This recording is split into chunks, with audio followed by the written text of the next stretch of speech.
Hi all, welcome to Tooz Academy. Tooz അക്കാഡമിയുടെ പുതിയൊരു ക്ലാസ്സിലേക്ക് എല്ലാവർക്കും സ്വാഗതം. കേട്ടറ്റ് എക്സാമിന് അപ്ലൈ ചെയ്തിട്ട് പ്രിപ്പറേഷനിലായിരിക്കും എല്ലാവരും. അപ്പോൾ കേട്ടറ്റ് കാറ്റഗറി 3 മാത്തമാറ്റിക്സിന് വേണ്ടിയിട്ട് ഒരു ഫാസ്റ്റ് റിവിഷനുമായിട്ടാണ് അക്കാഡമി ഇന്ന് വന്നിരിക്കുന്നത്. നിങ്ങൾ സ്കിപ്പ് ചെയ്യാതെ പഠിച്ചിട്ട് പോകേണ്ട കുറച്ച് ഏരിയാസ്, അതായത് അതിൽ നിന്ന് വരുന്ന ക്വസ്റ്റ്യൻസും അതിൻ്റെ അകത്ത് നിന്ന് വരുന്ന കുറച്ച് തിയറി പോർഷൻസുമാണ് നമ്മൾ ഇന്ന് ഡിസ്കസ് ചെയ്യുന്നത്. അപ്പോൾ ഒട്ടും താമസം കളയാതെ തന്നെ നമുക്ക് സമയം കളയാതെ തന്നെ നമുക്ക് ക്ലാസ്സിലേക്ക് കിടക്കാം. Two's academy set, HSST, VHSC, CTET, KTET തുടങ്ങിയ എല്ലാ കോച്ചിങ്ങുകളും പ്രൊവൈഡ് ചെയ്യുന്നതായിരിക്കും. അപ്പോൾ നിങ്ങൾക്ക് ചേരാൻ താല്പര്യമുണ്ട് എങ്കിൽ സ്ക്രീനിൽ മെൻഷൻ ചെയ്തിരിക്കുന്ന 7510155485 എന്ന് പറയുന്ന നമ്പറിൽ കോൺടാക്ട് ചെയ്ത് കഴിഞ്ഞാൽ ഡീറ്റെയിൽസ് പറയുന്നതായിരിക്കും. അപ്പോൾ നമുക്ക് ക്ലാസ്സിലേക്ക് കിടക്കാം. നമുക്ക് ആദ്യത്തെ പോർഷനിലേക്ക് കിടക്കാം. ആദ്യത്തെ പോർഷൻ എന്ന് പറയുന്നത് അരിത്മെറ്റിക് എന്ന് പറയുന്ന ഭാഗമാണ്. ആ അരിത്മെറ്റിക് എന്ന് പറയുന്ന ഭാഗത്തിൽ നിന്ന് വരുന്ന കുറച്ച് ഇമ്പോർട്ടന്റ് ആയിട്ടുള്ള പോയിന്റ്സ് ആണ് പറയുന്നത് ആദ്യം. അപ്പോൾ ആദ്യത്തെ പോയിന്റ് എന്ന് പറയുന്നത് അരിത്മെറ്റിക് സീക്വൻസ് എന്താണെന്നാണ് ആദ്യം പറയുന്നത്. This is a sequence of numbers such that difference between the consecutive terms is a constant. അതായത് ഒരു ടേം നമ്മളിങ്ങനെ ഒരു സീക്വൻസ് ഉണ്ട്, കുറെ നമ്പേഴ്സ് നമ്മൾ അങ്ങോട്ട് എഴുതി. ആ നമ്പേഴ്സുകൾ തമ്മിലുള്ള ഡിഫറൻസ് സെയിം നമ്പർ തന്നെയാണ് ആഡ് ചെയ്ത് വരുന്നത് എങ്കിൽ ആ സീക്വൻസിനെയാണ് അരിത്മെറ്റിക് സീക്വൻസ് എന്ന് പറയുന്നത്. സെറ്റ് ഓഫ് നാച്ചുറൽ നമ്പേഴ്സ് എടുത്തു, 1 2 3 4 5 6 എക്സെട്ര. ഒന്ന് തന്നെയാണ് എല്ലായിടത്തും കൂട്ടി വരുന്നത്. അപ്പൊ അതെന്താണ്? അതും ഒരു അരിത്മെറ്റിക് സീക്വൻസ് ആണ്. Set of even numbers arithmetic sequence ആണ്. Set of odd numbers arithmetic sequence ആണ്. ഇപ്പൊ ഏതെങ്കിലും ഒരു പർട്ടിക്കുലർ നമ്പറിന്റെ മൾട്ടിപ്പിൾസ് എടുത്തു കഴിഞ്ഞാൽ, അതായത് 3യുടെ മൾട്ടിപ്പിൾസ് എടുത്തു കഴിഞ്ഞാൽ നമുക്ക് എന്താണ് കിട്ടുന്നത്? അതും നമുക്കൊരു അരിത്മെറ്റിക് സീക്വൻസ് ആയിട്ടാണ് കിട്ടുന്നത്. അപ്പൊ നമുക്ക് നോക്കാം. ദ കോൺസ്റ്റന്റ് നമ്പർ, ആ കോൺസ്റ്റന്റ് നമ്പറിനെ പറയുന്ന പേരാണ് കോമൺ ഡിഫറൻസ്. നോർമലി നമ്മൾ ഡിനോട്ട് ചെയ്യുന്നത് ഡി വെച്ചിട്ടാണ്. ജനറൽ ഫോം എന്ന് പറയുന്നത് A plus D, A plus 2d, A plus 3d etcetera. nth term കണ്ടുപിടിക്കുന്നതിനുള്ള formula N is equal to A plus N minus 1 into D. N എന്ന് പറയുന്നത് എത്രാമത്തെ term ആണോ ആ term. D common difference. A എന്ന് പറഞ്ഞാൽ നമ്മൾ ഫസ്റ്റ് ടൈമിനെയാണ് ഡിനോട്ട് ചെയ്യുന്നത്. Sum of n terms of an AP. ഒരു APയുടെ n ടേംസിന്റെ സം എന്ന് പറയുന്നത് n/2 into 2a plus n minus 1 into d ആണ്. n/2 into 2a plus n minus 1 into d. Sn കാണുന്നതിനുള്ള അടുത്തൊരു ഫോർമുല എന്ന് പറയുന്നത് n/2 into first term plus last term, അല്ലെങ്കിൽ first term plus nth term എന്ന് നമുക്ക് പറയാം. Sn is equal to middle term into n. Middle term into n. n എന്ന് പറയുന്നത് ഈവൻ നമ്പർ ആണ് എങ്കിൽ, അല്ലെങ്കിൽ n എന്ന് പറയുന്നത് ഒരു ഓഡ് നമ്പർ ആണ് എങ്കിൽ Sn എന്ന് പറയുന്നത് മിഡിൽ ടൈം ഇൻറ്റു n എന്ന് പറയുന്ന ആ ഒരു ഫോർമുലയെ നമുക്ക് അപ്ലൈ ചെയ്യാം. ഇത് നമ്മൾ നോർമലി പണ്ട് പഠിച്ചുകൊണ്ടിരിക്കുന്ന ഫോർമുലകളാണ്. എന്നാൽ ഇപ്പോഴത്തെ കുട്ടികളുടെ ടെക്സ്റ്റിൽ ഈ ഫോർമുലയിലേക്ക് ഒന്ന് മാറ്റി എഴുതിയിട്ടുണ്ട്. അതായത് നമ്മൾ നോർമലി ഡിനോട്ട് ചെയ്തുകൊണ്ടിരുന്നത് an എന്ന് പറയുന്നതായിരുന്നു നമ്മുടെ nth ടൈമിന്. കുട്ടികളുടെ ടെക്സ്റ്റിൽ അതിനെ xn എന്ന് nth time, nth time equal to an plus b എന്ന് പറയുന്ന ഒരു ജനറൽ ഫോം അതിന് കൊടുത്തിരിക്കുകയാണ്. നമ്മൾ നോർമലി പഠിച്ചത് a plus n minus 1 into T എന്നാണ്. സെയിം കാര്യം തന്നെയാണ് ഈ പറഞ്ഞിരിക്കുന്നത്. അപ്പൊ നമുക്ക് ചിലപ്പോൾ തരുന്നത് ഈ ഒരു ഫോമിലായിരിക്കും പല ക്വസ്റ്റ്യനിലും nth ടൈം തരുന്നത്. എന്നിട്ട് കോമൺ ഡിഫറൻസ് ചോദിക്കും, അല്ലെങ്കിൽ ഇന്ന ടൈം എത്രയാണ്, അല്ലെങ്കിൽ ഇത്രയും ടൈംസിന്റെ സം എത്രയാണെന്നൊക്കെ ചോദിക്കും. അപ്പൊ ഈ ഫോം അറിയാമെങ്കിൽ നമുക്ക് പെട്ടെന്ന് ആൻസറിലേക്ക് എത്താൻ പറ്റും. അതായത് എ എന്ന് പറഞ്ഞു കഴിഞ്ഞാൽ, അല്ലെങ്കിൽ അതിന് നമുക്ക് DN എന്ന് വേണമെങ്കിൽ ചുരുക്കി വിളിക്കാം. DN പ്ലസ് പി എന്ന് വേണമെങ്കിൽ പറയാം, അല്ലെങ്കിൽ DN plus F minus D എന്നും കാണാതെ നമുക്ക് പഠിക്കാം. ഒന്നെങ്കിൽ ഇങ്ങനെ പഠിക്കാം. തരുന്നത് ഈ ഫോമിലായിരിക്കും, an പ്ലസ് ബി എന്ന് പറയുന്ന ഫോമില്. xn ഇസ് ഈക്വൽ ടു, അതിന്റെ അർത്ഥം എന്താ? dn plus F minus D. കുറച്ചുകൂടി ക്ലിയർ ആയി കാണും. ഡി നമ്മൾ നോർമലി ഡിനോട്ട് ചെയ്തു കോമൺ ഡിഫറൻസ്. എഫ് എന്ന് പറഞ്ഞു കഴിഞ്ഞാൽ ഫസ്റ്റ് ടേം ആണ്. എന്ന് പറഞ്ഞാൽ എത്രാമത്തെ ടേം ആണ് അത്. ഈ ഒരു ഫോമിൽ നിന്ന് നമുക്ക് പെട്ടെന്ന് ഡിയും എയും എഫും ഒക്കെ എന്ത് ചെയ്യാം, കണ്ടുപിടിക്കാൻ സാധിക്കും. അല്ലെങ്കിൽ കുറച്ച് ഫോർമുല അപ്ലൈ ചെയ്തിട്ട് ചെയ്യാം, കിട്ടും, പക്ഷെ കുറച്ചുകൂടി സമയം പോകുമെന്നേ ഉള്ളൂ. In any arithmetic sequence, the change in term is the product of the change in position and a fixed number. In any arithmetic sequence, change in term is proportional to change in position. എന്ന് പറഞ്ഞു കഴിഞ്ഞാൽ എന്താണ്? നമുക്കൊരു arithmetic sequence എടുത്തു കഴിഞ്ഞാൽ അതിന്റെ അകത്തെ change in ടേംസിന്റെ change എന്ന് പറയുന്നത് is the product of position and a fixed number. അല്ലെങ്കിൽ നമുക്ക് പറയാം, പെട്ടെന്ന് തന്നെ നമുക്ക് കണ്ടുപിടിക്കാൻ പറ്റുന്ന ഒരു കാര്യം എന്ന് പറയുന്നത് കോമൺ ഡിഫറൻസ് കണ്ടുപിടിക്കാനുള്ള ഒരു ഇക്വേഷൻ ആണ്. ചേഞ്ച് ഇൻ ടേം എന്ന് പറഞ്ഞു കഴിഞ്ഞാൽ term difference divided by position difference എന്ന് നമുക്ക് എഴുതാൻ പറ്റും. നമുക്ക് രണ്ട് ടേംസ് തന്നിരിക്കുന്നു. രണ്ട് ടേംസ്, ഒരു x5 എന്ന് പറയുന്നത് 3 ആണെന്ന് തന്നിട്ടുണ്ട്, x11 എന്ന് പറയുന്നത് 12 ആണ് തന്നിട്ടുണ്ടെന്ന് വിചാരിക്കുക. അങ്ങനെയെങ്കിൽ നമ്മളിപ്പോ ചെയ്യാൻ പോകുന്നത് കോമൺ ഡിഫറൻസ് കണ്ടുപിടിക്കാൻ പറഞ്ഞു കഴിഞ്ഞാൽ ഇവരെ രണ്ടുപേരെയും മൈനസ് ചെയ്യാം. 12 മൈനസ് 3 ഡിവൈഡഡ് ബൈ ഈ കിടക്കുന്ന ആ താഴെ കിടക്കുന്ന നമ്പർ ഉണ്ടല്ലോ, അതാണ് പൊസിഷൻ എന്ന് പറയുന്നത്, അവരെ മൈനസ് ചെയ്യുക. 11 മൈനസ് 5 അത് ചെയ്യുന്നതായിരിക്കും നമ്മുടെ എന്ത് ആൻസർ എന്ന് പറയുന്നത്. അത് ഞാൻ ജസ്റ്റ് ഒരു എക്സാമ്പിൾ കാണിക്കാൻ വേണ്ടിയിട്ട് ചെയ്തതാണ് കേട്ടോ. അപ്പൊ നമുക്ക് അതാണ് എന്ത് നമ്മുടെ ഈ പറഞ്ഞിരിക്കുന്ന സെന്റൻസ്, ഈ ഒരൊറ്റ സെന്റൻസിൽ ഈ ഒരു ഇക്വേഷൻ പഠിച്ചാൽ മതി. ഈ ഒരു ഇക്വേഷൻ എന്ത് ചെയ്യേക്കാണ്, സെന്റൻസ് ആയിട്ട് പറഞ്ഞിരിക്കുകയാണ്. അത് ചേഞ്ച് ഇൻ ടേം എന്ന് പറയുന്നത് ചേഞ്ച് ഇൻ പൊസിഷന് പ്രപ്പോർഷണൽ ആണ്. ചേഞ്ച് ഇൻ ടേം എന്ന് പറഞ്ഞു കഴിഞ്ഞാൽ ചേഞ്ച് ഇൻ പൊസിഷന് പ്രപ്പോർഷണൽ ആണ്. അതുപോലെ തന്നെ ഈ ചേഞ്ച് ഇൻ ടേം എന്ന് പറയുന്നത് ഒരു പൊസിഷന്റെ change in position into common difference ആണ്. ഇതെല്ലാമാണ് ഇതിപ്പോ ഒരു ഫോർമുലയിൽ നമുക്ക് മനസ്സിലാക്കുന്ന ഒരു കാര്യം എന്ന് പറയുന്നത്. അപ്പൊ ഇത് സെന്റൻസ് ആയിട്ടും പഠിച്ചിരിക്കുക. ചിലപ്പോൾ സ്റ്റേറ്റ്മെന്റ് വൈസ് ഉള്ള ക്വസ്റ്റ്യൻസ് വരും. അടുത്ത ഒരു ചോദ്യം, ഇതെല്ലാം ഓരോ കൺസെപ്റ്റുകളാണ്, അത് ചോദ്യ രൂപേണ തന്നിരിക്കുന്നേ ഉള്ളൂ. Which of the following statements are not true? താഴെ തന്നിരിക്കുന്നതിൽ തെറ്റായ ഏതാണ് ശരിയല്ലാത്തത്, അതായത് തെറ്റായിട്ടുള്ള പ്രസ്താവന ഏതെന്നാണ് ചോദിച്ചിരിക്കുന്നത്.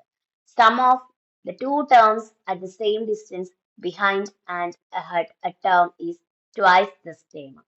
ഇത് വായിക്കുമ്പോൾ കുറച്ച് ബുദ്ധിമുട്ട് തോന്നും, പക്ഷെ അതിനെ ഒന്നൊരു എക്സ് വെച്ചിട്ടോ അല്ലെങ്കിൽ നമ്മൾ നോർമലി മാത്തമാറ്റിക്കലി റെപ്രസെന്റ് ചെയ്യുമ്പോൾ ഭയങ്കര എളുപ്പമായിരിക്കും.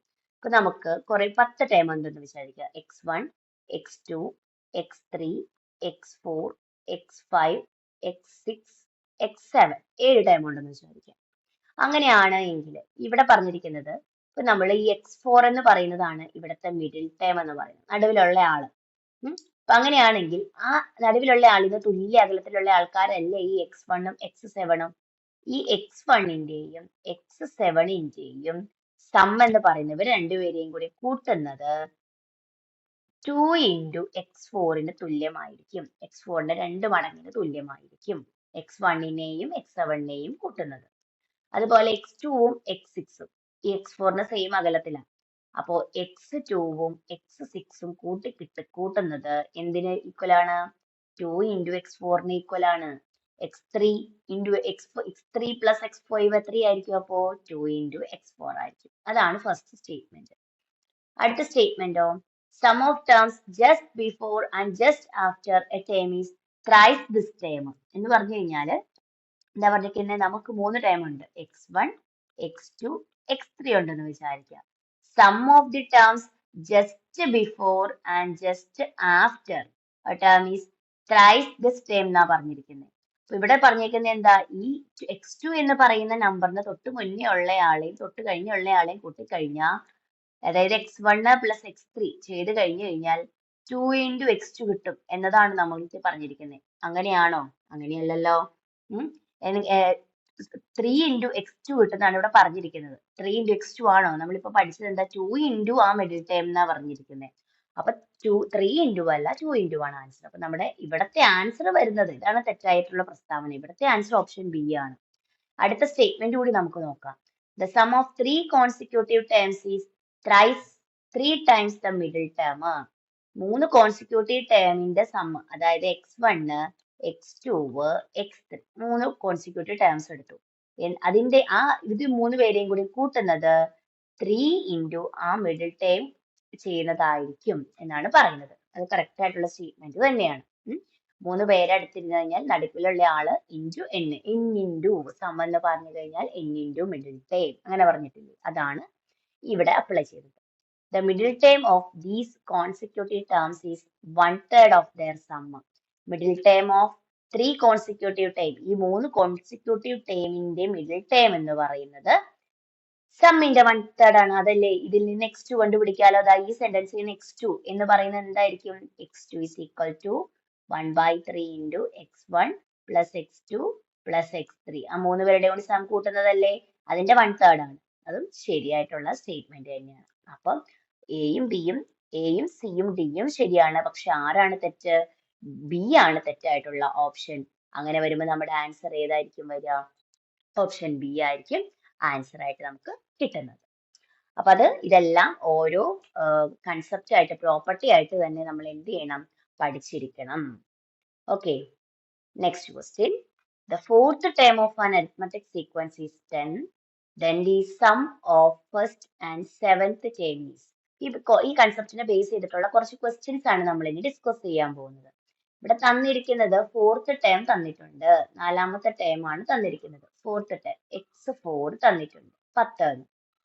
വേണ്ടത് x1 പ്ലസ് x7 ആണ് വേണ്ടത്. അപ്പൊ ഇങ്ങനെ നോക്കുമ്പോൾ ഒരുപാട് ടേംസ് ഒക്കെ ഉണ്ട് എങ്കിൽ നമുക്കത് ഇതിന്റെ മിഡിൽ ടേം കണ്ടുപിടിക്കുക എന്ന് പറയുന്നത് കുറച്ച് ബുദ്ധിമുട്ടായിട്ട് ചിലപ്പോൾ തോന്നും. അപ്പൊ അതിന് വേണ്ടിയിട്ട് നമുക്ക് തന്നിരിക്കുന്ന ആളെയും ഇയാളെയും തമ്മിലൊന്ന് കമ്പയർ ചെയ്ത് നോക്കിയാൽ മതി. x1ന്റെയും x1 തൊട്ട് x7 എഴുതി കഴിയുമ്പോൾ x4 ആണ് മിഡിൽ ടേം അല്ലെ. ഇവർ രണ്ടിലും കൂട്ടി നോക്കിയേ, 1ഉം 7ഉം 8ആണ്. ആ 8 എന്ന് പറയുന്നത് 4 എന്ന് പറയുന്നത് തമ്മിൽ എന്തെങ്കിലും റിലേഷൻ ഉണ്ടോ? 8ന്റെ പകുതി അല്ലേ 4? അങ്ങനെ നോക്കിയാൽ മതി. അപ്പൊ മിഡിൽ ടേം കണ്ടുപിടിക്കാൻ എളുപ്പമായി. മിഡിൽ ടേം വരുന്നത് അങ്ങനെയായിരിക്കും. സോ x1ഉം x7ഉം കൂട്ടി കഴിയുമ്പോൾ എന്ത് വരുന്നതാണ് തൊട്ട് മുന്നേ നമ്മൾ പറഞ്ഞത്? Twice the product of the middle term. 2 into എന്തായിരിക്കും? 10 equal to 20 ആയിരിക്കും നമുക്ക് ആൻസർ വരെ. ഇവിടെ ഓപ്ഷൻ ബി ആയിരിക്കും. ഏത് രണ്ട് ടേംസ് ആണ് എങ്കിലും 2ഉം 6, അതായത് x2ഉം x6ഉം കൂടി കൂട്ടി കഴിഞ്ഞാലും, അപ്പൊ ഇതേ സീക്വൻസിന്റെ x2 പ്ലസ് x6 ചെയ്ത് കഴിഞ്ഞാൽ എത്ര ആൻസർ വരിക?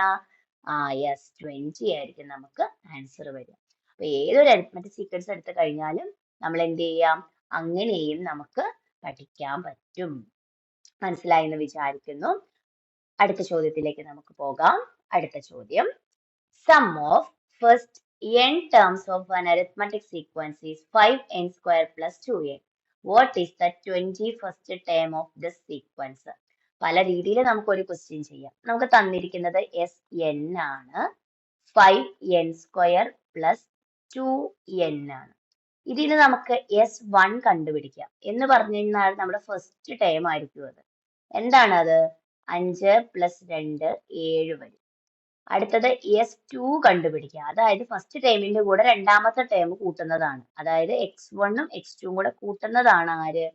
S2 എന്ന് പറയുന്നത്. അതെന്ത് വരും? ഇതിന് 2 കൊടുക്കുക.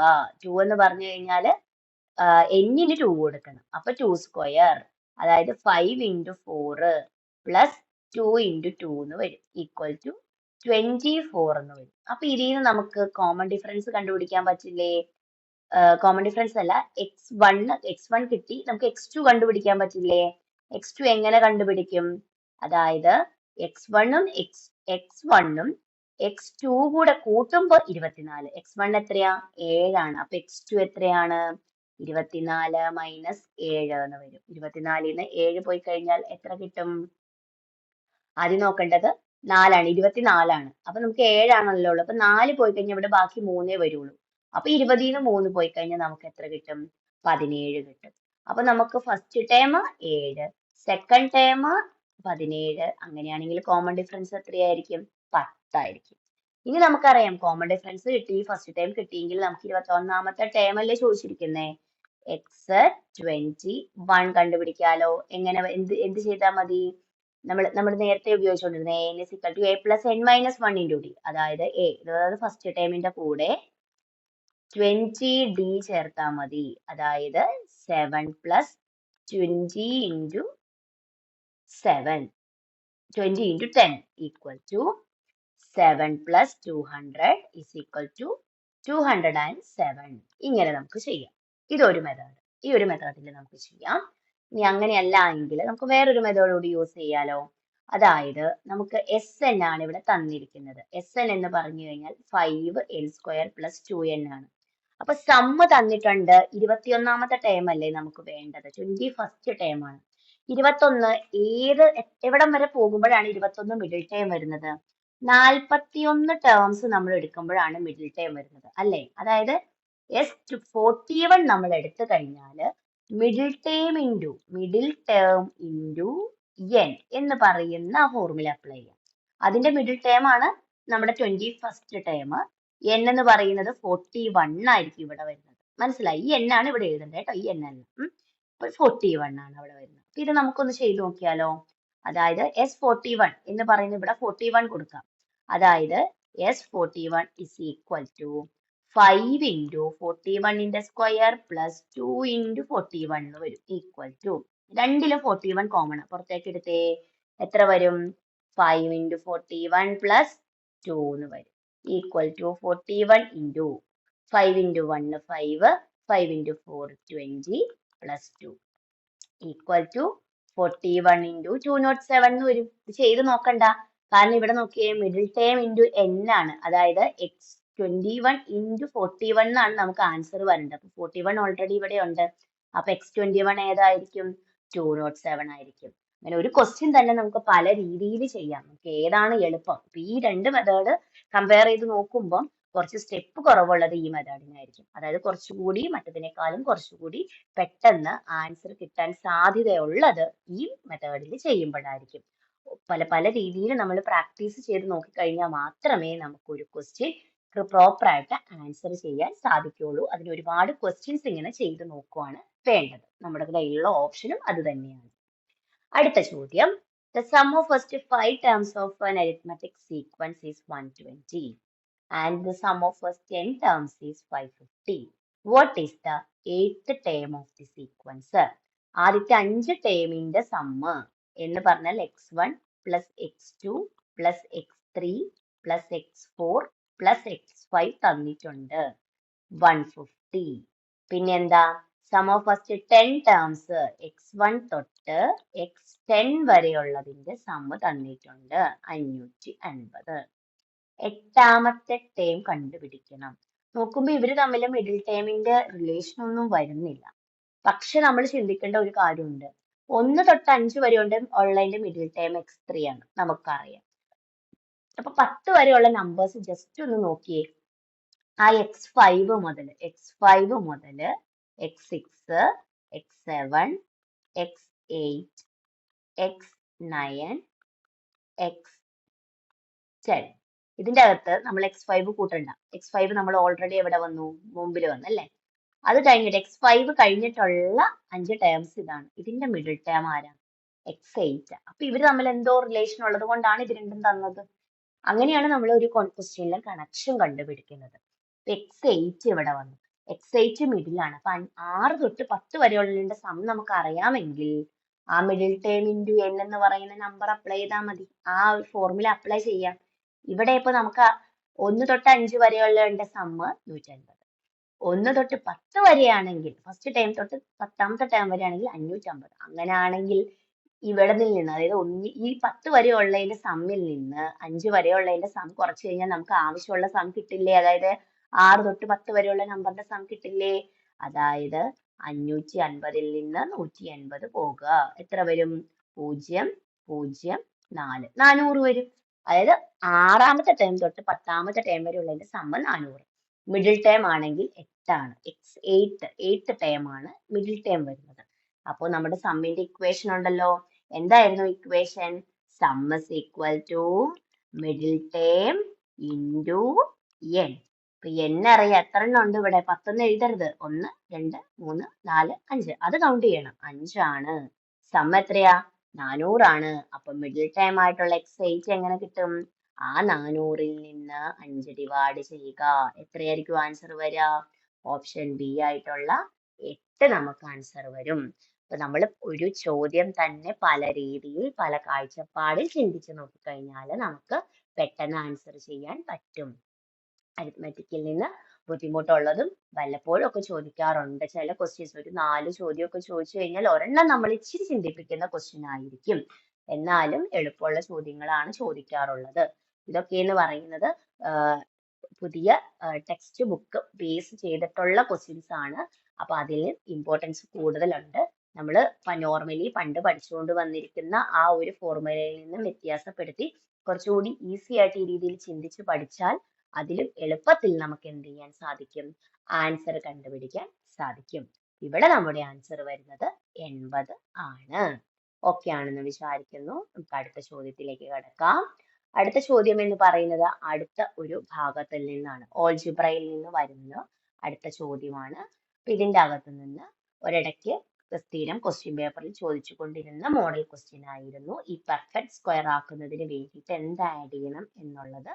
അപ്പോൾ ഇവിടുത്തെ ചോദ്യം y square minus 10/11y plus 11/121. ഇതിനെയാണ് നമുക്ക് എന്ത് ആഡ് ചെയ്താൽ പെർഫെക്റ്റ് സ്ക്വയർ ആവും എന്ന് കണ്ടുപിടിക്കേണ്ടത്. അപ്പൊ അതിന് വേണ്ടിയിട്ട് നമ്മൾ ഈ നടുവിലുള്ള ടൈം, അതായത് വൈയുടെ കോഎഫിഷ്യന്റ്, ഇവിടെ വൈ ആണ്, ചിലപ്പോൾ എക്സ് ആവാം, നമ്പേഴ്സ് ഇങ്ങനെ ലെറ്റേഴ്സ് ഇങ്ങനെ മാറിക്കൊണ്ടിരിക്കാം, അത് കാര്യമില്ല. ഫസ്റ്റ് ഡിഗ്രി പവർ ഉള്ളതിന്റെ കോഎഫിഷ്യന്റ് എടുക്കുക, 10/11 ആണ്. അതിന്റെ പകുതി എടുക്കുക.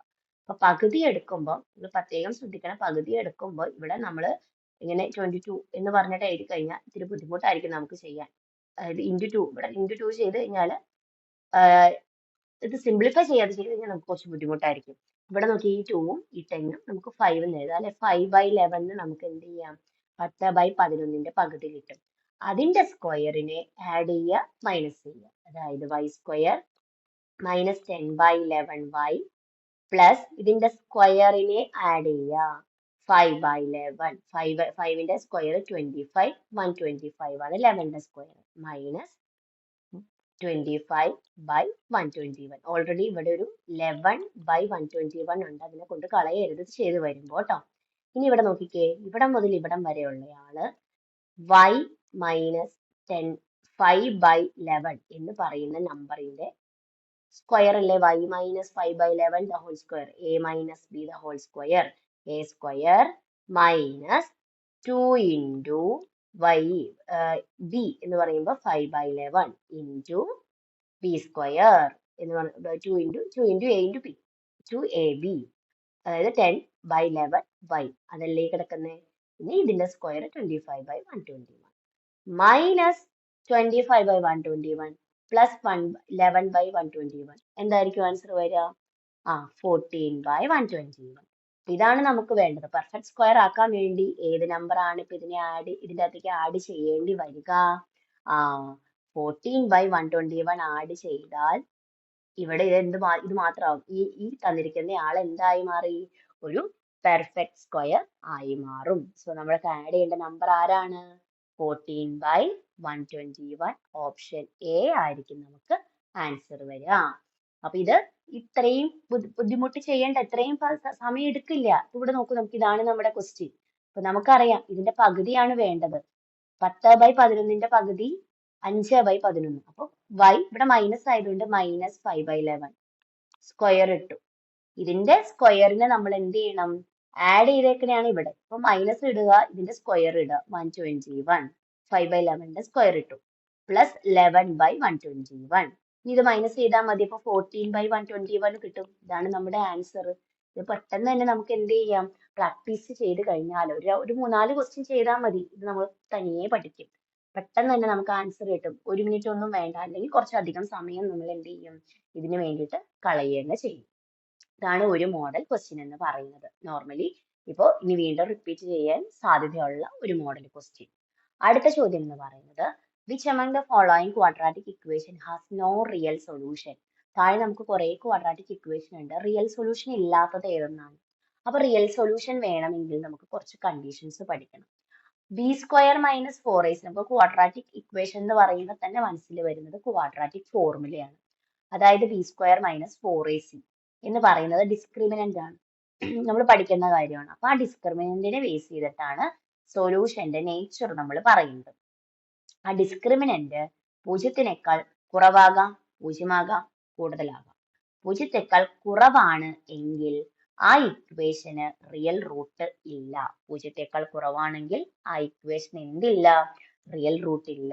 0 ആണെങ്കിൽ 2 റൂട്ട് ഉണ്ടാവും, രണ്ടും ഒരേ നമ്പർ തന്നെയായിരിക്കും.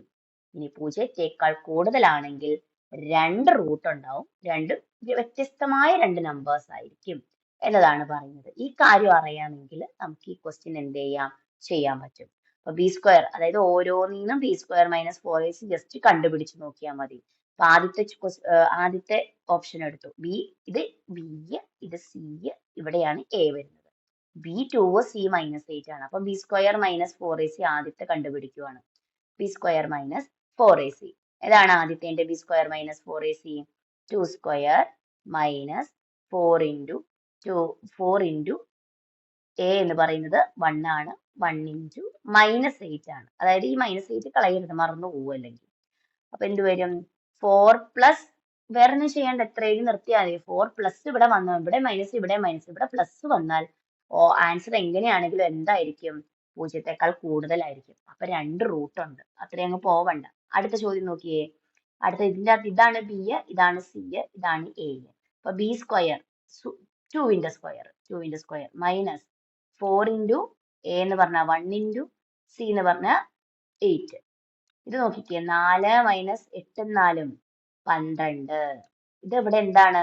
നെഗറ്റീവ് നമ്പറാ വരുന്നത്, ലെസ് ദാൻ 0 ആണ്. ലെസ് ദാൻ 0, അതായത് ഇവിടെ നെഗറ്റീവ് നമ്പർ വന്നു കഴിഞ്ഞാൽ നമുക്ക് ഇവിടെ ഫോർമുല എന്തായിരുന്നു? Minus B plus or minus root of B square minus 4ac divided by 2a എന്നാണ് നമ്മുടെ ക്വാഡ്രാറ്റിക് ഫോർമുല വരുന്നത്. അപ്പൊ അതിന്റെ അകത്ത് നമുക്ക് ബി സ്ക്വയർ മൈനസ് 4ac കണ്ടുപിടിക്കാൻ കാരണം ഇവിടെ 0-നേക്കാളും ചെറുതാണെങ്കിൽ നെഗറ്റീവ് നമ്പറാ വരിക. അതായത് റൂട്ടിന്റെ ഉള്ളിൽ നമുക്കൊരു നെഗറ്റീവ് നമ്പർ വന്നു, ഇപ്പൊ -5 ആണെന്ന് വിചാരിക്കുക, നെഗറ്റീവ് നമ്പർ വന്നു. അപ്പൊ നമ്മൾ കോംപ്ലക്സ് നമ്പേഴ്സ് പഠിച്ചിട്ടുണ്ട്, അത് ഐ എന്ന് പറയുന്ന കോംപ്ലക്സ് നമ്പർ ഇവിടെ റൂട്ട് വരുള്ളൂ. ക്വസ്റ്റ്യനിൽ എന്താ റിയൽ റൂട്ട് ഉണ്ടോന്നാ ചോദിച്ചേക്കുന്നത്. അപ്പൊ റിയൽ റൂട്ട് ഉണ്ടാവില്ല ഇവിടെ. കാരണം എന്താ? ലെസ് ദാൻ 0 വന്നു കഴിഞ്ഞാൽ അവിടെ ഇമാജിനറി നമ്പേഴ്സ്, കോംപ്ലക്സ് റൂട്ട് ആയിരിക്കും അവിടെ വരുന്നത്. അപ്പൊ നമ്മുടെ ആൻസർ ഇവിടെ എന്തായിരിക്കും വരിക? ഇങ്ങനെ ഓരോന്നും കണ്ടുപിടിച്ചു കഴിഞ്ഞാൽ നമുക്ക് പെട്ടെന്ന് ചെറിയ നമ്പർ ആയാലും നമുക്ക് പെട്ടെന്ന് ചെയ്ത് തീർക്കാൻ പറ്റും. നമ്മൾ പറയുമ്പോൾ എക്സ്പ്ലെയിൻ ചെയ്യുമ്പോൾ കുറച്ച് അധികമായിട്ട് പോകുന്നേ ഉള്ളൂ. അപ്പൊ ഏതായിരിക്കും നമ്മുടെ ആൻസർ വരിക? ഓപ്ഷൻ ബി ആയിരിക്കും നമുക്കിവിടെ റൈറ്റ് ആൻസർ വരുന്നത്. അപ്പൊ അടുത്ത ചോദ്യത്തിലേക്ക് പോവാലോ. ചോദ്യം: PS, PT, QR are tangents to the circle. PQ equal to 5 centimeter. QR is equal to 4 centimeter.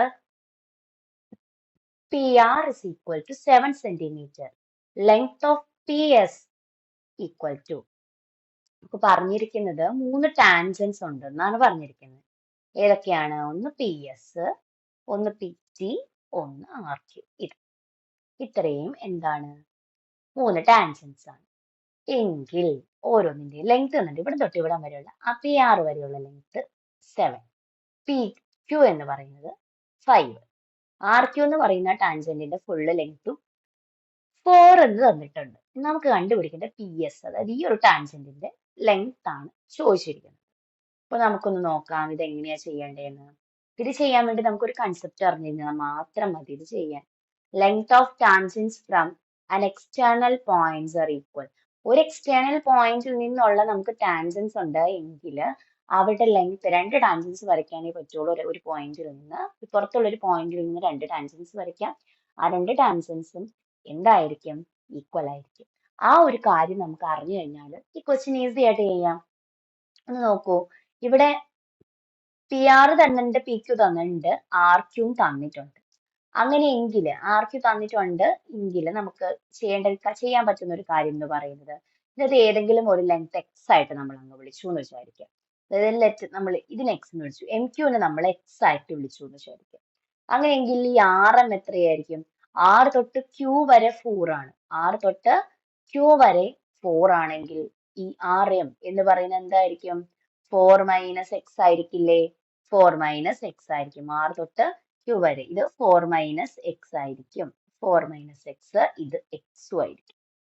ഇനി ഒരു കാര്യമുണ്ട്, ഒരു പോയിന്റിൽ നിന്ന് രണ്ടിടത്തേക്കുള്ള ടാൻജൻസ് ഈക്വൽ ആ. ഇതൊരു പോയിന്റാ, ഇത് 2 ടാൻജൻസ് അല്ലേ. അപ്പൊ ഇതിന്റെ ലെങ്ത് എത്രയായിരിക്കും? SR എന്ന് പറയുന്നത് ഇവിടെ തൊട്ട് ഇവിടം വരെ 4 മൈനസ് X ആണെങ്കിൽ ഇതും 4 മൈനസ് X. ഇവിടെ മുതൽ ഇവിടം വരെ ഇതും Q എന്ന് പറയുന്ന പോയിന്റിൽ നിന്നുള്ള 2 ടാൻജൻസ് അല്ലേ. ഈ ടാൻജന്റ് ബാക്കിയാണ്, ഒരു ലൈൻ, ഒരു പാർട്ട് ഓഫ് ലൈൻ ആണിത്. സോ അപ്പൊ ഇതും ടാൻജന്റ് തന്നെയായിരിക്കും. അപ്പൊ QT എന്തായിരിക്കും? X തന്നെ വരും. QM എന്ന് പറയുന്നത് X ആയതുകൊണ്ട് ഇതും X തന്നെയായിരിക്കും. ഇനി ഈസിയാണ്, വീണ്ടും അതേ പ്രോപ്പർട്ടി തന്നെ അപ്ലൈ ചെയ്യാം. Pയിൽ നിന്നുള്ള ടാൻജൻസ് ആണ് PS, PT. അവിടെ 2 ലെങ്ത് ഈക്വൽ ആണ്. PS എന്ന് പറയുന്നത് എത്രയായിരിക്കും ഇവിടെ കിട്ടുക? PS എന്ന് പറയുന്നത് എത്ര വരും? 7 plus 4 minus X. 7 plus 4 minus X, അതായത് 11 മൈനസ് X എന്ന് വരും. ഇവിടെ PT എന്ന് പറയുന്നത് 5 plus X. PT equal to 5 plus X. 2 equal അല്ലേ ഒരേ പോയിന്റിൽ നിന്നുള്ള Pയിൽ നിന്നുള്ള tangents. So 11 minus X equal to 5 plus X. X ഒരു സൈഡിലേക്ക് പോയി കഴിഞ്ഞാൽ 2X is equal to എന്ത് വരും? 11 മൈനസ് 5, 6 എന്ന് വരും അല്ലേ. So X is equal to എന്ത് വരും? 3 വരും. X ആണ് 3 എന്ന് പറഞ്ഞിരിക്കുന്നത്. അപ്പൊ നമുക്ക് വേണ്ടത് ഏത് ലെങ്ത് ആണ്? ഏത് PS ആണെങ്കിലും PT ആണെങ്കിലും ഒരേ ലെങ്ത് തന്നെയല്ലേ വരുവുള്ളൂ. അപ്പൊ x3 ആണെങ്കിൽ PT എത്ര വരും? PT equal to 5 plus x ആണ്. 5 plus 3 8. ഇതിൽ കൊടുക്കണ്ട, ഇത് കുറച്ചുകൂടെ കാൽക്കുലേഷൻ ഇല്ല, കുഴപ്പമില്ല. ഇവിടെയും അതുപോലെ 11 minus 3 കൊടുത്തു കഴിഞ്ഞാൽ അവിടെയും 8 തന്നെ കിട്ടും. 5 plus 3 കൊടുത്തു കഴിഞ്ഞാൽ 8 കിട്ടും. മൈനസ് ചെയ്യുന്നതിനേക്കാളും എപ്പോഴും നമുക്ക് എന്തായിരിക്കും ആഡ് ചെയ്യാനായിരിക്കും കുറച്ചുകൂടി എളുപ്പം അല്ലേ. അപ്പൊ ഇവിടെ നമ്മൾ അപ്ലൈ ചെയ്തേക്കുന്ന ഒരേ ഒരു കൺസെപ്റ്റ് എന്ന് പറയുന്നത്, പുറത്തൊരു പോയിന്റ് തന്നു കഴിഞ്ഞാൽ ആ പോയിന്റിൽ നിന്നും ഒരു സർക്കിളിലേക്ക് വരയ്ക്കുന്ന ടാൻജൻസ്. എത്ര ടാൻജൻസ് വരയ്ക്കാൻ പറ്റും? നമുക്ക് 2 ടാൻജൻസ് വരയ്ക്കാൻ പറ്റും. ആ ടാൻജൻസിന്റെ ലെങ്ത് എങ്ങനെയായിരിക്കും? ഈക്വൽ ആയിരിക്കും. അത് വെച്ചിട്ടാണ് നമ്മൾ എന്ത് ചെയ്തിരിക്കുന്നത്, ഈ പ്രോബ്ലം ചെയ്തിരിക്കുന്നത്. ഇത് പ്രീവിയസ് ഇയർ ചോദിച്ചിട്ടുള്ള ഒരു ക്വസ്റ്റ്യൻ ആണ്. സിമ്പിൾ പ്രോബ്ലം ആണ്. പക്ഷെ കണ്ടു കഴിഞ്ഞത് ഇങ്ങനെ നമ്മൾ ചിന്തിച്ചില്ല എങ്കിൽ ഇത് ഒരുപാട് സമയം നമ്മുടെ കളയുന്ന ഒരു പ്രോബ്ലം കൂടി ആണ്. ഓക്കെ ആണെന്ന് വിചാരിക്കുന്നു. നമുക്ക് അടുത്ത ചോദ്യത്തിലേക്ക് കടക്കാം. Surface area of a sphere is 80 square centimetre. ഒരു സ്പിയറിന്റെ സർഫസ് ഏരിയ 80 സെന്റിമീറ്റർ സ്ക്വയർ ആണ്. സ്പിയർ, ആ സ്പിയറിനെ നമ്മൾ എന്ത് ചെയ്തു? 2 ഹെമിസ്ഫിയേഴ്സ് ആക്കി മാറ്റി. 2 ഹെമിസ്ഫിയേഴ്സ് ആക്കി മാറ്റി ആ സ്പിയറിനെ. What is the total surface area of 2 hemispheres? ഇവിടെ രണ്ടുപേരുടെയെങ്കിലും ടോട്ടൽ സർഫസ് ഏരിയ എത്രയാണെന്നാണ് ചോദിച്ചിരിക്കുന്നത്. അപ്പൊ നമുക്ക് എന്ത് ചെയ്യാം? ഇവിടെ surface area of a sphere ആണ്. അപ്പൊ സ്പിയറിന്റെ സർഫസ് ഏരിയ അറിയണം. സ്പിയറിന്റെ സർഫസ് ഏരിയ, സ്പിയർ ആണ് എങ്കിൽ അതിന്റെ സർഫസ് ഏരിയ എന്താണ് ഫോർമുല? 4πr². അങ്ങനെയാണെങ്കിൽ ഹെമിസ്ഫിയർ ആണെങ്കിലോ അതിന്റെ സർഫസ് ഏരിയ എന്താ? 3πr² ആയിരിക്കും. ഓക്കെ അല്ലേ? അങ്ങനെയാണെങ്കിൽ വോളിയമോ? വോളിയം 4/3πr³ ആണ്. അങ്ങനെയെങ്കിൽ ഹെമിസ്ഫിയറിന്റെ വോളിയം എത്രയായിരിക്കും? ഇതിന്റെ പകുതി 2/3πr². ഓക്കെ അല്ലേ? സ്പിയറിന്റെയും ഹെമിസ്ഫിയറിന്റെയും സർഫസ് ഏരിയയും വോളിയവും. Surface area of sphere 4πr². Volume of sphere 4/3πr². Hemisphere, surface area of hemisphere 3πr². Volume of hemisphere 2/3πr². ഇത് ഓർമ്മ കിട്ടിയില്ലെങ്കിലും ഓർത്തിരിക്കേണ്ട ഒരു കാര്യം, വോളിയം ഓഫ് സ്പിയറിന്റെ പകുതി ആയിരിക്കും വോളിയം ഓഫ് ഹെമിസ്ഫിയർ എന്നുള്ള കാര്യം ഓർത്തിരിക്കുക. ഇനി ക്വസ്റ്റ്യനിലേക്ക് വരാലോ. ഒരു sphere, surface area 80 centimetre square. Formula എന്താ? 4πr² is equal to 80. So πr² is equal to 20. ഇതിന്ന് പൈ അങ്ങോട്ട് കൊണ്ടുപോയി ആറിനെ കണ്ടുപിടിക്കണോ? വേണ്ട, ഇത്രയും മതി. കാരണം ചോദിച്ചിരിക്കുന്നത് ഹെമിസ്ഫിയറിന്റെ സർഫസ് ഏരിയ. ഒരു ഹെമിസ്ഫിയറിന്റെ 3πr² ആണ്. അങ്ങനെയാണെങ്കിൽ നമുക്ക് എത്ര ഹെമിസ്ഫിയേഴ്സ് ഉണ്ട്? 2 ഹെമിസ്ഫിയർ ഇല്ലേ? അപ്പൊ 2 × 3πr² ആയിരിക്കും എന്ത്? നമുക്ക് ആവശ്യമുള്ള സർഫസ് ഏരിയ എന്ന് പറയുന്നത്. അപ്പൊ 2 × 3πr², 3 × πr² എത്രയാ? 20. അപ്പൊ ടോട്ടലി എന്ത് വരും? 2 × 3 6, 6 × 2 120 സെന്റിമീറ്റർ സ്ക്വയർ. ഒരെണ്ണത്തിന്റെ അല്ല ചോദിച്ചിരിക്കുന്നത്, രണ്ടുപേരുടെയും കൂടി അല്ലേ ചോദിച്ചിരിക്കുന്നേ. അപ്പൊ അതുകൊണ്ട് നമ്മുടെ ഓപ്ഷൻ ഏതായിരിക്കും? ഓപ്ഷൻ സി, 120 സെന്റിമീറ്റർ സ്ക്വയർ ആയിരിക്കും ആൻസർ വരിക. അപ്പൊ ഇങ്ങനെ ഇത് 6 കണ്ടുപിടിച്ച് ചെയ്യാൻ പോയി കഴിഞ്ഞാൽ നമ്മുടെ സമയം ഫുള്ള് പോവും. ഇതോടെയുള്ള ക്വസ്റ്റ്യൻസ് ഒക്കെ ചെയ്യണമെങ്കിൽ ഇത് തന്നെ പ്രാക്ടീസ് ചെയ്താൽ മതി. ഈ മോഡലിലാണ് ചെയ്യേണ്ടത് എന്നറിയാൻ വേണ്ടിയിട്ട് അതൊന്ന് പ്രാക്ടീസ് ചെയ്താൽ മതിയാകും. മനസ്സിലായി എന്ന് വിചാരിക്കുന്നു. അടുത്ത ചോദ്യം. In the figure PQR are the midpoints of AB, BC, AC. ABC എന്ന് പറയുന്ന നമുക്കൊരു ട്രയാങ്കിൾ ഉണ്ട്. ഈ ട്രയാങ്കിളിന്റെ ABയുടെ മിഡ് പോയിന്റ് ആണ് P, BCയുടെ മിഡ് പോയിന്റ് ആണ് Q, ACയുടെ മിഡ് പോയിന്റ് ആണ് R. അങ്ങനെയെങ്കിൽ നമുക്ക് P എന്ന് പറയുന്നതിന്റെ കോർഡിനേറ്റ് 3, 4 എന്ന് തന്നിട്ടുണ്ടെന്ന് വിചാരിക്കുക. Qവിന്റെ കോർഡിനേറ്റ് 5, 2 ആണെന്ന് വിചാരിക്കുക. Rന്റെ കോർഡിനേറ്റ് 7, 8 ആണെന്ന് വിചാരിക്കുക. അങ്ങനെയെങ്കിൽ വെർട്ടെക്സ് എയുടെ കോർഡിനേറ്റ്സ് എത്രയാണെന്നാ ചോദിക്കുന്നത്. Find the coordinates of vertex A of triangle ABC. C എന്ന് പറയുന്ന ട്രയാങ്കിളിലെ വെർട്ടെക്സ് എയുടെ കോർഡിനേറ്റ് ആ ചോദിച്ചിരിക്കുന്നത്. അപ്പൊ നമുക്ക് വേണ്ട കാര്യം എന്ന് പറയുന്നത് ഇവിടെ നമുക്ക് അറിയണം പി ക്യു ആർ ഒക്കെ മിഡ് പോയിന്റ്സ് ആണ്. ഒരു ട്രയാങ്കിൾ നമ്മൾ വരച്ചു, ആ ട്രയാങ്കിളിന്റെ രണ്ട് മിഡ് പോയിന്റ്സ് ആണ് ഇത് പിയും ആറും എന്ന് വിചാരിക്കുക. അങ്ങനെയെങ്കിൽ ഇത് രണ്ട് മിഡ് പോയിന്റ്സ് ആണ് എങ്കിൽ അറിയേണ്ട കാര്യം ഈ ലൈനും ഈ ലൈൻ, അതായത് പി ആർ എന്ന് പറയുന്ന ലൈനും ബി സി എന്ന് പറയുന്ന ലൈനും എന്തായിരിക്കും? പാരലൽ ആയിരിക്കും. പി ആർ എന്ന് പറയുന്നത് ബി സിയുടെ പകുതിയുമായിരിക്കും. അതായത് ബി സി 10 ആണെങ്കിൽ പി ആർ എത്രയായിരിക്കും? 5 ആയിരിക്കും. അവർ പാരലലും ആയിരിക്കും. തലതിരിച്ചതാ ഇങ്ങനെ ഈ ട്രയാങ്കിൾ ഇങ്ങനെ നമ്മൾ കൺസിഡർ ചെയ്തു എന്ന് വിചാരിക്കുക. അതായത് എ സി ബേസ് ചെയ്ത് കൺസിഡർ ചെയ്തു എന്ന് വിചാരിക്കുക. ഇതും പാരലൽ ആയിരിക്കും അല്ലെ? അതായത് പി ക്യൂവും എ സിയും പാരലൽ ആയിരിക്കും, പകുതിയും ആയിരിക്കും. ഇതേപോലെ തന്നെ തലതിരിച്ച് വീണ്ടും കൺസിഡർ ചെയ്യുക. ഈ സൈഡ് ക്യു ആർ കൺസിഡർ ചെയ്ത് കഴിഞ്ഞാൽ ക്യു ആറും എ ബിയും പാരലൽ ആയിരിക്കും. കാരണം ഇവര് മൂന്ന് പേരും എന്ത് തന്നെയാണ്? മിഡ് പോയിന്റ് ആണ്. നമുക്കൊരു തിയറം ഉള്ളതാണ്. അപ്പൊ അത് മൂന്നും പാരലൽ ആണ് എങ്കിൽ നമുക്ക് എന്ത് പറയാം? ഈ തന്നിരിക്കുന്ന ആൾക്കാർ പരസ്പരം പാരലലും ആണ്, ഈക്വൽ ആണ്. അപ്പൊ ഈ figure P R Q B എന്തായിരിക്കും? പാരലോഗ്രാം ആയിരിക്കും. ക്യു പി ആർ സി എന്തായിരിക്കും? അതും പാരലോഗ്രാം ആയിരിക്കും. എ പി ക്യു ആർ ഇതെന്തായിരിക്കും? അതും പാരലോഗ്രാം ആയിരിക്കും. അപ്പൊ ഈ ഫിഗറിൽ വരുന്ന 3 പാരലോഗ്രാംസ് ഉണ്ടായിരിക്കും. 3 പാരലോഗ്രാംസും ഉണ്ട്, 4 ട്രയാങ്കിൾസും ഉണ്ട്. ആ 3 പാരലോഗ്രാംസും എങ്ങനെയായിരിക്കും? 3 പേരും എന്താണ്? പാരലോഗ്രാംസ് ആയിരിക്കും. ഫിഗറിൽ വരുന്ന ക്വാഡ്രിലാറ്ററൽസ് 3 പാരലോഗ്രാംസ് തന്നെയായിരിക്കും. അതിന് ആ ഒരു പ്രോപ്പർട്ടി അറിഞ്ഞു കഴിഞ്ഞാൽ മാത്രമേ അത് അങ്ങനെയാണെന്ന് വിചാരിച്ച് ചെയ്യാൻ പറ്റുള്ളൂ. ഇല്ലെങ്കിൽ നമുക്ക് ഭയങ്കര ബുദ്ധിമുട്ടായിരിക്കും. പിന്നെ ആ പ്രോപ്പർട്ടി നോക്കിക്കേ. നമ്മൾ ഈ ഒരു പാരലോഗ്രാം മാത്രം കൺസിഡർ ചെയ്യുക. P A R Q. A ആണ് വേണ്ടത്. പിയും ആറും ക്യൂവും ഉണ്ട്. അപ്പൊ എന്ത് ചെയ്താൽ മതി എ കണ്ടുപിടിക്കാൻ വേണ്ടിയിട്ട്? എ കണ്ടുപിടിക്കണമെങ്കിൽ എയുടെ എക്സ് കോർഡിനേറ്റ് കണ്ടുപിടിക്കാൻ പിന്റെയും ആറിന്റെയും എക്സ് കോർഡിനേറ്റ്സ് ആഡ് ചെയ്യുക. അതായത് 3ഉം 7ഉം ആഡ് ചെയ്യുക.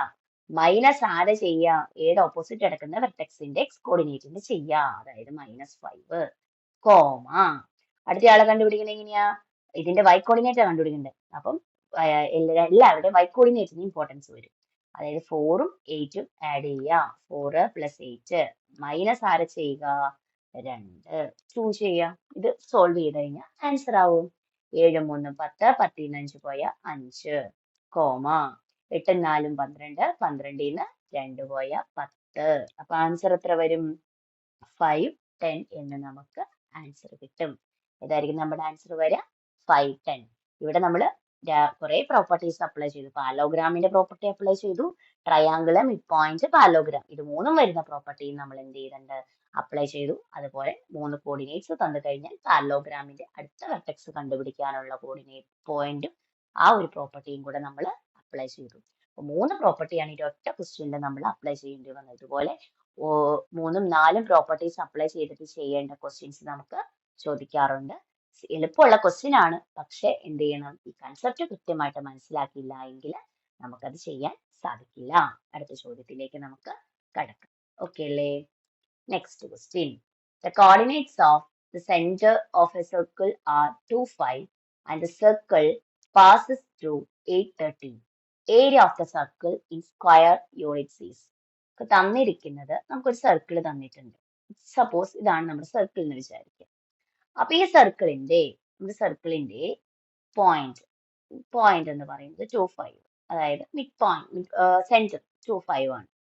അത് 8 13 പാസ് ചെയ്യുന്നു. ഇതാണ് 8 13 എന്ന് വിചാരിക്കുക. പാസ് ചെയ്യുന്നു എന്ന് വിചാരിക്കുക. ജസ്റ്റ് അങ്ങനെ വിചാരിച്ചാൽ മതിയല്ലോ.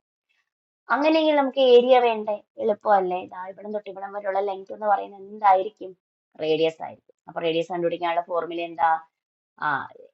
റേഡിയസ് കണ്ടുപിടിക്കണമെന്നുണ്ടെങ്കിൽ ഇവിടെ തൊട്ട് ഇവിടം വരെയുള്ള ഡിസ്റ്റൻസ് വേണം അല്ലെ? ഡിസ്റ്റൻസിന് വേണ്ടിയിട്ട് ഇത് എക്സ് കോർഡിനേറ്റ്സ് മൈനസ് ചെയ്യുക, വൈ കോർഡിനേറ്റ്സ് മൈനസ് ചെയ്യുക, സ്ക്വയർ ചെയ്യുക. വളരെ എളുപ്പം.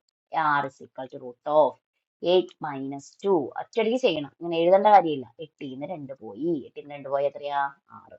6 സ്ക്വയർ പ്ലസ് 13 5. 13 5 പോയാൽ 8. 8 സ്ക്വയർ 6ഉം 8ഉം കണ്ടു കഴിഞ്ഞാൽ നമ്മുടെ ആൻസർ ഓട്ടോമാറ്റിക്കലി എന്ത് വന്നോളണം? 10 വന്നോളണം. 6 8 10 ട്രയാങ്കുലർ നമ്പറിൽ വരുന്ന ഒരു നമ്പറാണ്. അതായത് ട്രയാങ്കിൾസിന്റെ ഒരു റൈറ്റ് ട്രയാങ്കിളിന്റെ 3 സൈഡ് ആവാൻ ചാൻസ് ഉള്ള നമ്പേഴ്സ് ആണ് 6, 8, 10, അതുപോലെ തന്നെ 3, 4, 5 ഇതൊക്കെ എപ്പോഴും യൂസ് ചെയ്യുന്നത്. നമ്മൾ എപ്പോഴും നമുക്ക് പ്രോബ്ലത്തിൽ ട്രയാങ്കിളിനെ ബേസ് ചെയ്തിട്ട് മാത്രമല്ല, ഇതുപോലെ സർക്കിളിന്റെ കേസ് വരുമ്പോഴും ഇങ്ങനെയുള്ള നമ്പേഴ്സ് ആണ് കൂടുതലും റിപ്പീറ്റ് ആയിട്ട് ചോദിച്ചുകൊണ്ടിരിക്കുന്നത്. ഇതിൽ ഏതെങ്കിലുമൊക്കെ, അതായത് 8ഉം 10ഉം, ഇപ്പൊ 10 സ്ക്വയർ മൈനസ് 8 സ്ക്വയർ, ആൻസർ എന്താണ്? 6. അതിന്റെ റൂട്ട് എടുക്കുകയാണ് വേണ്ടത്. അപ്പൊ 6 ഡയറക്റ്റ് ആയിട്ട് നമ്മൾ എഴുതുക തന്നെ വേണം. അപ്പൊ റേഡിയസ് 10 കിട്ടിക്കഴിഞ്ഞാൽ ഏരിയ എന്താണ് ഇക്വേഷൻ? Pi R square. അപ്പൊ 6 എത്രയാ? 10. അപ്പൊ 10ന്റെ സ്ക്വയർ എത്രയാ? 100. 100 പൈ. ആൻസർ ഓപ്ഷൻ സി വരും ഉത്തരവായിട്ട്. സർക്കിള് കോർഡിനേറ്റ്സിൽ നിന്ന് വരുന്ന സർക്കിളിന്റെ ക്വസ്റ്റ്യൻ എല്ലാ വർഷവും ചോദിക്കാറുള്ളതാണ്. അപ്പൊ അതിന്റെ 1-2 പോയിന്റ്സ് നോക്കാം. എച്ച് കെ സെന്ററും അതുപോലെ തന്നെ 6 റേഡിയസും ആണെങ്കിൽ നമുക്കൊരു സർക്കിൾ ഉണ്ട്. ആ സർക്കിളിന്റെ സെന്റർ എച്ച് കെ ആണ്. അതിന്റെ റേഡിയസ് എന്ന് പറയുന്നത്, ഇവിടെ തൊട്ട് ഇവിടെ വരെയുള്ള ലെങ്ത് എന്ന് പറയുന്നത് 6 എങ്കിൽ ഫോർമുല എന്ന് പറയുന്നത് X minus H the whole square plus Y minus K the whole square is equal to R square എന്നുള്ളതാണ്. അതാണ് ഒരു ഫോർമുല. അതുപോലെ അടുത്തൊരു ഫോർമുല ഇവിടെ ഉണ്ട്. X square plus Y square plus 2fx plus 2gy plus C equal to 0. ഇതും 2gx plus 2fy കേട്ടോ. 2gx plus 2fy is equal to 0 എന്ന് പറയുന്നതാണ് അടുത്തത്. 2gx plus 2fy plus C equal to 0 എന്ന് പറയുന്നത് നമുക്ക് അടുത്തൊരു ഫോർമുല. ഈ രണ്ട് ഫോർമുലയും ബേസ് ചെയ്തിട്ട് നമുക്ക് എന്ത് വരാറുണ്ട്? ക്വസ്റ്റ്യൻസ് വരാറുണ്ട്. അപ്പൊ അത് കൃത്യമായിട്ട് എന്ത് ചെയ്യുക? പഠിച്ചിരിക്കുക. ഇത് ബേസിക്കലി ഇത് ഇവിടെ നമ്മൾ അപ്ലൈ ചെയ്യുന്നതും അതുപോലെ തന്നെ കൂടുതലും അപ്ലൈ ചെയ്യുന്നത് എന്ത് തന്നെയാണ്? ഈ ഒരു ഫോർമുലയാണ്. റേഡിയസ് കണ്ടുപിടിക്കാനും ഏരിയ കണ്ടുപിടിക്കാനുമായിരുന്നു ഈ ചോദ്യം. ഇനി അടുത്ത ചോദ്യത്തിലേക്ക് കടക്കാം.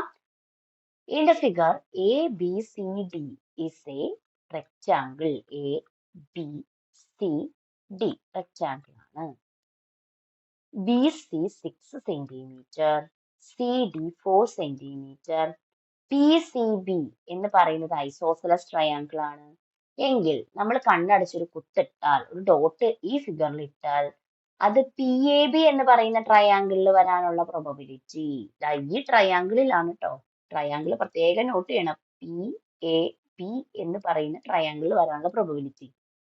ഇവിടത്തെ പ്രശ്നം ക്വസ്റ്റ്യൻ അല്ല, ആ ക്വസ്റ്റ്യന്റെ ഈ ട്രയാങ്കിൾ ആണ് പ്രശ്നം. കാരണം എന്താന്ന് വെച്ച് കഴിഞ്ഞാൽ, നമ്മൾ നോർമലി ഒരു കളർ വ്യത്യാസം കാണും, അല്ലെങ്കിൽ നടുക്ക്, അതായത് ട്രയാങ്കിളിന്റെ ഒരു റെക്ടാങ്കിളിന്റെ ഒരു ട്രയാങ്കിൾ കണ്ടു കഴിഞ്ഞാൽ ഈ ട്രയാങ്കിളിന്റെ ഉള്ളിൽ ഡോട്ട് വന്നു കഴിഞ്ഞാലുള്ള പ്രോബബിലിറ്റി ഒന്ന് കണ്ടുപിടിച്ച് വെക്കും. നമുക്ക് കണ്ടുപിടിച്ച് നോക്കിയാലോ. PBC എന്ന് പറയുന്ന ട്രയാങ്കിളിലാണ് നമ്മുടെ ഡോട്ട് വരുന്നത്. അതിന്റെ പ്രോബബിലിറ്റി എന്താണ്? പ്രോബബിലിറ്റിയുടെ ഫോർമുല എന്ന് പറയുന്നത് ഫേവറബിൾ ഏരിയ ആണ് എങ്കിൽ, ലാർജർ ഏരിയ ഡിപ്പെൻഡ് ചെയ്തിട്ടുള്ള പ്രോബബിലിറ്റി വന്നു കഴിഞ്ഞാൽ, നമുക്ക് ആവശ്യമായിട്ടുള്ള പ്രോബബിലിറ്റി കണ്ടുപിടിക്കണമെങ്കിൽ ഏറ്റവും സ്മോളർ ഏരിയ, എവിടെയാണോ കുത്തു വരേണ്ടത് അതായിരിക്കും സ്മോളർ ഏരിയ. ആ small area divided by large area ചെയ്താൽ മതി. Small area divided by large area ആണ് ചെയ്യേണ്ടത്. അപ്പൊ ഇവിടുത്തെ സ്മോൾ ഏരിയ എന്ന് പറയുമ്പോൾ PBCയുടെ ഏരിയ കണ്ടുപിടിക്കാൻ എളുപ്പമല്ലേ? ഹാഫ് BH ആണ്. Half into B into H by area of the larger area എന്ന് പറയുന്നത് നമ്മുടെ റെക്റ്റാങ്കിൾ ആണ്, അതായത് ലെങ്ത് ഇൻറ്റു ബ്രെഡ്ത്ത്. ഇനി ഓരോന്ന് ഇട്ട് കൊടുത്താൽ മതി. ഹാഫ് ഇൻറ്റു ട്രയാങ്കിളിനെ സംബന്ധിച്ച് ബേസ് എന്താണ്? 6 ആണ്. H എന്താണ്? H ഇതായി ഇവിടെ തൊട്ട് ഇവിടെ വരെയുള്ള ലെങ്ത് ആണ്. അതെന്താണ്? റെക്റ്റാങ്കിളിന്റെ ബ്രെഡ്ത്ത് ആണ്, അതായത് 4 ഡിവൈഡഡ് ബൈ എന്ത് വരും? L into B 6 into 4. Answer എത്രയായിരിക്കും വരിക? 1/2. ഈ ക്വസ്റ്റ്യൻ നമ്മൾ പെട്ടെന്ന് നോക്കുമ്പോൾ പ്രശ്നം വരുന്നത് ഈ 1/2 ആ. ഓപ്ഷൻ എയും 1/2 ആ. ചിലപ്പം നമ്മൾ ഭൂരിഭാഗം ആളുകളും എന്ത് ചെയ്യും? ഈ 1/2 കുത്തിയിട്ട് അങ്ങോട്ട് പോകും. PAB എന്നുള്ള കാര്യം നമ്മൾ എന്ത് ചെയ്യില്ല, അപ്പോഴും ചിന്തിക്കില്ല. നമ്മൾ PBCയുടെ ഏരിയ കണ്ടുപിടിക്കാനാണല്ലോ ഇതിൻ്റെ അകത്ത് പറ്റുന്നത്, മറ്റത് കണ്ടുപിടിക്കാൻ പറ്റില്ലല്ലോ, ക്വസ്റ്റ്യനിലെ മിസ്റ്റേക്ക് ആയിരിക്കാം എന്ന് പറഞ്ഞ് നമ്മൾ എന്ത് ചെയ്യും? അത് വിട്ടിട്ട് പോവുകയും ചെയ്യും, നമ്മുടെ ആൻസർ തെറ്റിയും പോവുകയും ചെയ്യും. അപ്പൊ ഇതല്ല വരുന്നത്. ഇപ്പൊ നമ്മൾ ഓൾറെഡി ഒരു ക്വസ്റ്റ്യൻ ഡിസ്കസ് ചെയ്തു. PABയിലാണെങ്കിൽ എന്താണ്? PABയിലാണെങ്കിൽ ABC എന്ന് പറയുന്ന ABCD എന്ന് പറയുന്ന റെക്റ്റാങ്കിളിലുള്ള ഈ PBCയിലാണ് നമ്മൾ ഡോട്ട് ഇടുന്നതെങ്കിൽ അതിന്റെ പ്രോബബിലിറ്റി 1/2 ആണ്. നമുക്ക് വേണ്ടത് എന്താ? PAB എന്ന് പറയുന്ന ഈ ട്രയാങ്കിളിൽ വരുന്ന ഡോട്ട്, അവിടെയാണ് ഡോട്ട് വരുന്നത് എങ്കിൽ അതിന്റെ പ്രോബബിലിറ്റി ചോദിച്ചിരിക്കുന്നത്. അത് കണ്ടുപിടിക്കാൻ ഒന്നും വേണ്ട. നമുക്ക് ആ യെല്ലോ കളറിലുള്ള 2 ട്രയാങ്കിൾസ് കൺസിഡർ ചെയ്ത് നോക്കിയേ.